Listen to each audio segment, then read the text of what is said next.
Il se considère lui-même comme un couteau suisse, un touche-à-tout qui aime brouiller les pistes, allant vers tous les univers qui l'intéressent.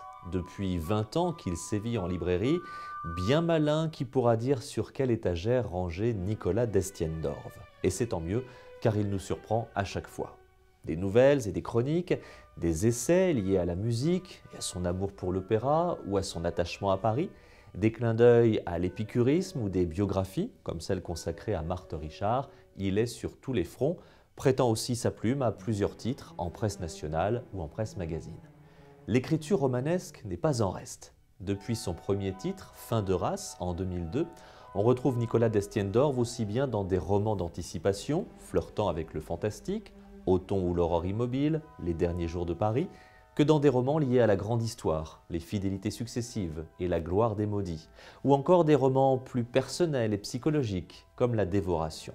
Fort de cette bibliographie conséquente de plus d'une trentaine de titres, Nicolas Destiendorf choisit, avec ce nouveau roman, de nous faire partager sa passion du cinéma et plus précisément cet âge d'or qui a construit le 7e art des années 20 aux années 50.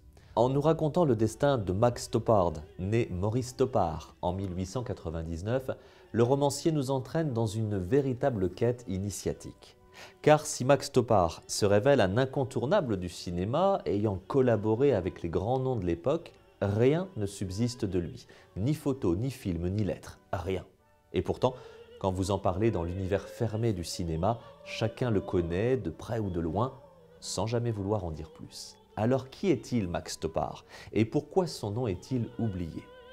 Dans le Paris de 1965, alors que la France se passionne pour le feuilleton télévisé Belphégor, une jeune journaliste va mener l'enquête. Ce formidable roman, habilement construit, nous emmène des premières projections des Frères Lumière au balbutiement de la nouvelle vague, dans un Paris lui-même en pleine mutation. Un fascinant voyage au cœur de l'illusion cinématographique qui fera vaciller vos certitudes sur l'existence ou non de ce fascinant personnage. Ce que l'on sait de Max Stoppard, c'est le nouveau livre de Nicolas Destiendorf. Le livre est publié chez Albin Michel.